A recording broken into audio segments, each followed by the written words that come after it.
एक छोटे से शहर में एक गरीब महिला रहती थीं, शांति देवी। रोज सुबह वो सब्जियों की टोकरी उठाकर बाजार जाती थीं। यही उसकी रोजी रोटी थी। उसके दो बेटे थे। बड़ा बेटा अर्जुन देश की सीमा पर फौजी था। छोटा बेटा अमन पढ़ाई में होशियार लेकिन हालात से मजबूर। एक दिन शांति देवी अपने छोटे बेटे अमन के साथ एक कपड़ों की दुकान पर गईं। अमन को स्कूल की ड्रेस चाहिए थी। दुकान में घुसते ही दुकानदार ने उनके कपड़ों और शक्ल को देखा और नाक सिकोड़ ली। यहाँ क्यों आ गए? देख नहीं रहे ये कोई मुफ्तखाना नहीं है। अमन ने धीरे से कहा, माँ चलो। लेकिन दुकानदार ने और जोर से चिल्लाया, निकलो यहाँ से। सब्जी बेचने वाले हमारी दुकान में शोभा नहीं देते। पूरी दुकान में लोग देख रहे थे। शांति देवी का सिर झुक गया। अमन की आंखों में आंसू थे, लेकिन उसने रोना नहीं दिखाया। वे चुपचाप बाहर आ गए। उस रात शांति देवी ने ठेले के पास बैठकर सब्जी काटते हुए कहा, बेटा, गरीबी हमारी मजबूरी है, शर्म नहीं। अमन ने माँ के हाथ पकड़े और बोला, माँ, एक दिन लोग हमें यूं नहीं भगाएंगे। समय बीतता गया। अर्जुन सीमा पर देश की रक्षा करता रहा और अमन दिन में पढ़ता, रात में माँ की मदद करता। सालों बाद अमन ने बड़ा मुकाम हासिल किया। वो अफसर बना। एक दिन वही दुकानदार किसी काम से सरकारी दफ्तर पहुंचा। सामने नेम प्लेट लगी थी, अमन कुमार। दुकानदार ने सिर उठाया और पहचान गया। अमन मुस्कुराया और बोला, पहचाना? मैं वही हूं जिसे आपने दुकान से निकाल दिया था। फिर उसने आगे कहा, और मेरी माँ आज भी सब्जी बेचती हैं, क्योंकि मेहनत कभी छोटी नहीं होती। दुकानदार की आंखें झुक गईं। उस दिन शांति देवी ने सब्जी की टोकरी उठाई, लेकिन सिर ऊंचा खा, क्योंकि एक बेटा देश का फौजी था और दूसरा माँ के सम्मान की पहचान। समय और आगे बढ़ा। अब लोग शांति देवी को सिर्फ सब्जी वाली नहीं कहते थे, बल्कि कहते अफसर की माँ और फौजी की माँ। लेकिन शांति देवी आज भी सुबह उसी वक्त उठतीं, उसी टोकरी में हरी सब्जियां सजातीं और बाजार जातीं। एक दिन बाजार में नगर निगम की टीम आई। ठेले हटाने लगे। डांट, धक्का, अपमान। एक अधिकारी ने कहा, यहाँ ठेला नहीं लगेगा, हटो यहाँ से। शांति देवी ने डरते हुए कहा, बेटा, यही मेरी रोजी है। लेकिन किसी ने नहीं सुनी। तभी भीड़ में हलचल हुई। एक गाड़ी रुकी। दरवाजा खुला। वही अफसर, अमन। उसने दूर से अपनी माँ को देखा। वही कांपते हाथ, वही झुकी नजर। अमन तेजी से आगे बढ़ा और बोला, रुकिए। सब चौंक गए। अमन ने माँ की टोकरी उठाई, सलीके से रखी और कहा, यह ठेला कहीं नहीं जाएगा। अधिकारी घबरा गए। सर, हमें नहीं पता था। अमन ने शांत स्वर में कहा, आपको ये जानना जरूरी नहीं कि ये मेरी माँ है। आपको बस इतना जानना चाहिए कि ये मेहनतकश हैं। उसी शाम एक आदेश निकला, गरीब ठेले वालों का रजिस्ट्रेशन होगा। किसी को यूं बेइज्जत या हटाया नहीं जाएगा। कुछ दिन बाद सीमा से फोन आया। अर्जुन बोला, माँ, आज पोस्ट पर सबने मुझे सलाम किया। कह रहे थे तेरी माँ ने हमें भी हिम्मत दी है। शांति देवी की आंखें भर आईं। उस रात माँ ने दोनों बेटों की तस्वीर दीवार पर देखी और बुदबुदाई, भगवान, मैं अमीर नहीं हूं, लेकिन मेरे बच्चे मेरी सबसे बड़ी दौलत हैं।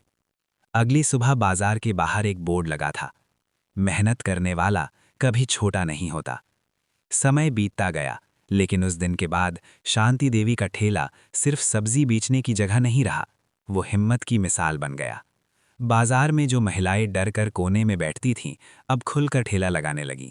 शांति देवी हर नई औरत से कहती, डर मत बहन, हम मेहनत करते हैं, भीख नहीं मांगते।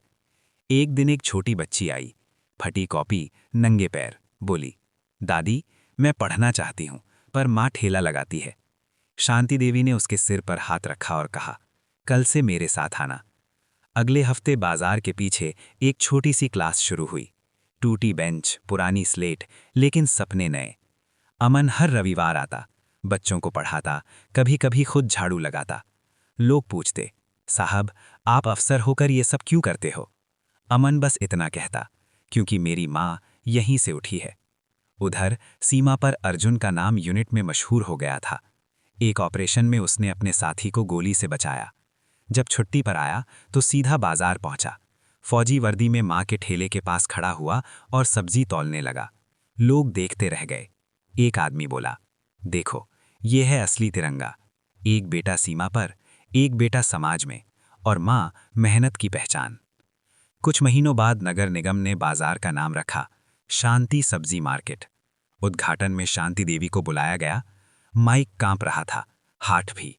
उसने बस इतना कहा, मैं पढ़ी लिखी नहीं हूं, पर इतना जानती हूं, इज्जत मेहनत से मिलती है। तालियां देर तक बजती रहीं। उस रात शांति देवी ने खाने से पहले आसमान की ओर देखा और मुस्कुरा कर बोली, आज मैं अमीर नहीं हूं, पर हारने वाली औरत भी नहीं हूं। अगर आप अपने मम्मी पापा से प्यार करते हैं, उनका सम्मान करते हैं, तो इस वीडियो को लाइक जरूर करें और ऐसी सच्ची कहानियों के लिए चैनल को सब्सक्राइब करना ना भूलें। शहर के रेलवे स्टेशन के बाहर एक पुरानी सी चाय की दुकान थी। टूटे बेंच, जंग लगी केतली और धुएं से भरी हवा। उसी दुकान पर एक दुबला पतला बच्चा सुबह से शाम तक चाय बेचता था। नाम था राजू। चाय, गरम चाय, यही उसकी पढ़ाई थी, यही उसकी दुनिया। राजू बहुत गरीब था। माँ बीमार रहती थी, पिता कब के गुजर चुके थे। स्कूल जाने का सपना पेट की भूख के नीचे दब चुका था। जब दूसरे बच्चे बस्ते लेकर स्कूल जाते, राजू दूर से उन्हें देखता। कभी कभी स्कूल की घंटी सुनकर उसकी आंखें भर आतीं। एक दिन राजू स्कूल के गेट तक चला गया। कक्षा में झांका। मास्टर जी पढ़ा रहे थे देश का संविधान। राजू मन ही मन बोला, काश मैं भी पढ़ पाता। लेकिन तभी एक टीचर ने उसे देख लिया। गुस्से में बोले, अरे यहां क्यों खड़ा है, भाग यहां से, ये स्कूल है। बच्चे हंसने लगे। राजू का सिर झुक गया। उस दिन गरीबी ने उसे फिर हरा दिया। लेकिन किस्मत हर बार नहीं हारती। एक बुजुर्ग अफसर रोज उसी दुकान पर चाय पीने आते थे। एक दिन उन्होंने पूछा, स्कूल क्यों नहीं जाता बेटा? राजू ने कहा, साहब गरीबी मुझे जाने नहीं देती। अफसर की आंखें भर आईं। उन्होंने राजू को रात के सरकारी स्कूल में दाखिला दिलवा दिया। दिन में चाय, रात में पढ़ाई। लोग ताने मारते, चाय वाला अफसर बनेगा। राजू चुप रहता, क्योंकि उसने सीख लिया था, जवाब समय देता है, शब्द नहीं।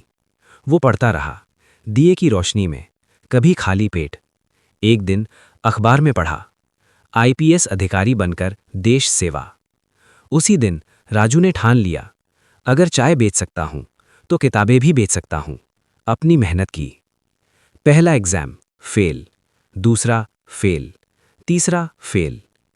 लोग बोले, औकात में रहे। राजू ने जवाब नहीं दिया, पढ़ाई और तेज कर दी। चौथी बार जब रिजल्ट आया, पूरा शहर सन्न रह गया। राजू कुमार, चयनित, आईपीएस।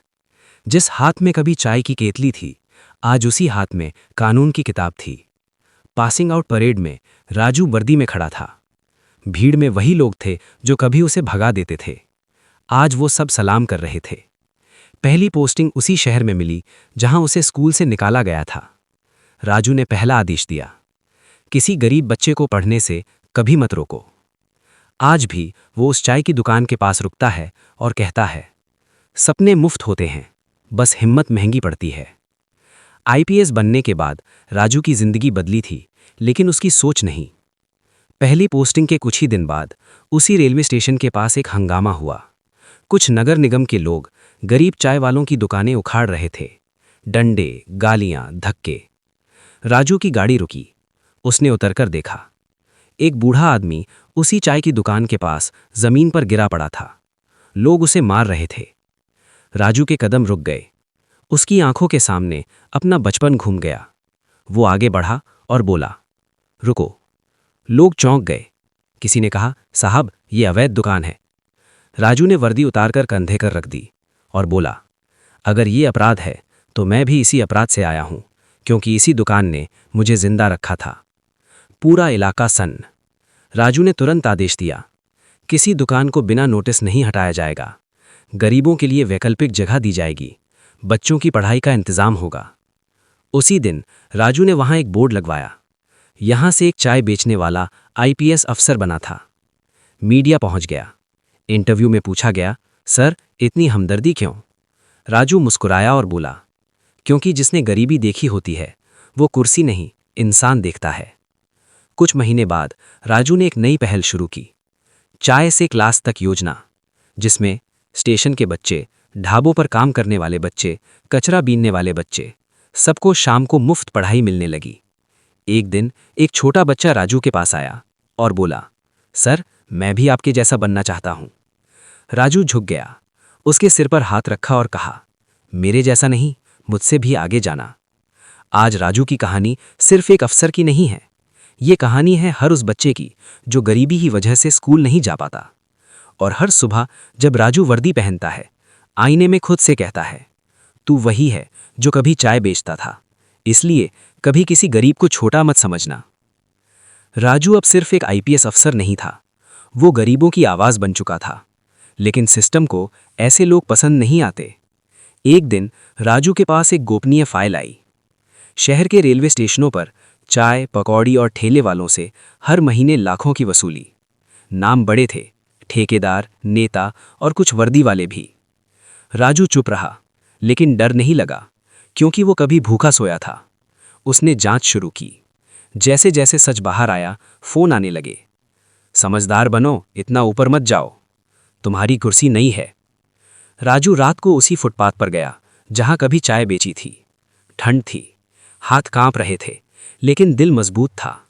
उसने खुद से कहा, अगर आज डर गया तो कल कोई बच्चा स्कूल नहीं जाएगा। अगले दिन राजू ने सीधे एफआईआर दर्ज कर दी। शहर में भूचाल आ गया। कुछ लोग पकड़े गए, कुछ भाग गए। एक नेता ने राजू को खुलेआम धमकी दी, याद रखना, हम तुम्हें वापस चाय पर ला देंगे। राजू मुस्कुराया और बोला, वापस जाने में मुझे शर्म नहीं, लेकिन तुम्हारे पास आगे जाने का रास्ता नहीं है। मीडिया टूट पड़ा। हेडलाइन बनी, चाय बेचने वाला आईपीएस अधिकारी अब सिस्टम उबाल रहा है। जनता सड़कों पर उतर आई। गरीब, मजदूर, स्टेशन के बच्चे, सब एक साथ। नारे लगे, राजू नहीं झुकेगा। सरकार को पीछे हटना पड़ा। वसूली का सिस्टम टूटा। कुछ महीनों बाद राजू का तबादला दूर जिले में कर दिया गया। लोग बोले, देखा, सच बोलने का यही अंजाम होता है। लेकिन राजू हंसा। नई जगह, नई शुरुआत। पहले ही दिन उसने वही किया। गरीब बच्चों की क्लास, ठेले वालों का रजिस्ट्रेशन और सम्मान। एक दिन एक बुजुर्ग राजू के ऑफिस आया। कांपते हाथों से बोला, बेटा, मैंने तुम्हें कभी स्टेशन पर चाय बेचते देखा था। राजू की आंखें भर आईं। वो उठा, बुजुर्ग के पैर छुए और बोला, आज मैं अफसर हूं, लेकिन कल भी आपका ही बेटा था। उस दिन ऑफिस में लगे बोर्ड पर राजू ने, अगर आप अपने मम्मी पापा से प्यार करते हैं, उनका सम्मान करते हैं, तो इस वीडियो को लाइक जरूर करें और ऐसी सच्ची कहानियों के लिए चैनल को सब्सक्राइब करना ना भूलें।